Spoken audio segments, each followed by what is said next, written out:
So it's January 11th. It's almost 9 o'clock at night, and I'm in my hotel room in Minneapolis. Leave tomorrow morning to go back home, and as you can tell, today's one of the harder days because we got the legal contracts to start all the negotiations with the lawyer between our attorneys and then the attorney for the donor. And it just kind of hit me like how hard it is. And sorry, Kevin's messaging. Like you feel so strong going through all of this, like, oh, we're making progress, we're making strides, the calendar's been set, and, we're less than 30 days out. And then you get to the part where you're going through the legal contracts, and then it just feels so mechanical and so, it's just mechanical, and it's a business transaction. So it doesn't feel like how you set out when you're a little girl and that you're gonna, marry the man of your dreams and, become husband and wife and make babies and have a family. And then here I am going through it all, and it's injections, and everyone else around you is getting pregnant and you're not, and you're having to stay quiet. And, everyone goes through this. You have to feign excitement for them while you're dying inside. And then you go through the legal contracts and injections and medications and appointments and monitoring and more injections, and then worry about, am I eating the right things? Am I doing everything I can? Am I staying healthy? And then the worry about, is it going to take? Is it not going to take? Being on all the blogs, reading the books. It's a lot. And then there's so much shame around the subject, and I'm against the shame. So I have started to open up more about what I'm going through. So all my coworkers, except, of course, my boss, know what I'm going through. Well, except one of them. She doesn't, because she wasn't really excited when she got pregnant, and so it killed me. And so I haven't told her anything because I didn't want her to feel bad. So I haven't told her. So there's two people in my office that don't know. But other than that, I've started to open up more about it, because I feel like we get in a cult, and we feel so much shame about a woman's job is to procreate. And then when we can't, we just feel like, and I tell Kevin all the time, I'm like, I can't do what a woman is supposed to do for her husband.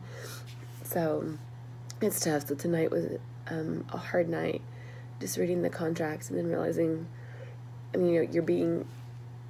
names aren't given, you're just intended parent, and you have to go through everything saying, I'm the legal mother, and it's not biological, it's the legal mother. And you have to basically say she can't come back and claim any parental rights, which we get, but it's just hard that no one else has to go through this. So it got to me tonight, and Kevin's, away, and, just doing shots by yourself, and it's just hard to do it on your own. So, it's not that I can't do it on my own, it's just some days are just tougher than others, and tonight was one of those. So I just thought I'd come in here and document it real fast. And sorry, I keep getting messages.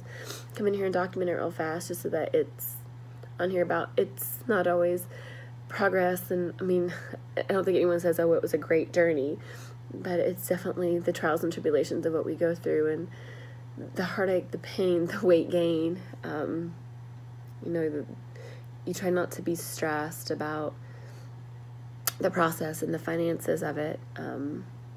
But then it really is an emotional roller coaster, and you have to be prepared for it.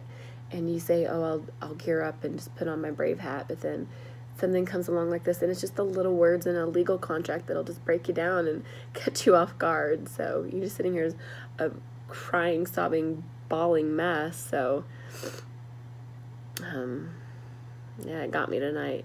Whoever thought intended parent would be a trigger word. But yeah, so this is the leftover result of a sob fest in a hotel room. But at least I was alone and could do it. But what's sad is I'm only on page 4, and it's a 25-page document. So I was only, a sixth of the way done, more or less, and I still have to go through it. But maybe at least I got through it, and now I can just button down and get it done, because we've got to submit it back since we're on a very tight deadline, so that we can get it back and have it all buttoned up before we go in for our cycle. So, but anyway, I've got to get off here so that I can wrap this up, get through it, and then I have a buyer meeting tomorrow when I land, so it's going to be another late night for me. So they say don't stress and get rest, and I'm getting neither, or doing neither, so I've got to get better. But anyway, I just wanted to document the hard part I hit tonight. So, and then I do have to do night 2 of injections within the next hour, but it'll go much faster. So I'm not worried about it. And then I did figure out how to travel with my all my medications for tomorrow through the TSA. So figuring stuff out. But anyway, there it is. We'll get through it. So, baby dust.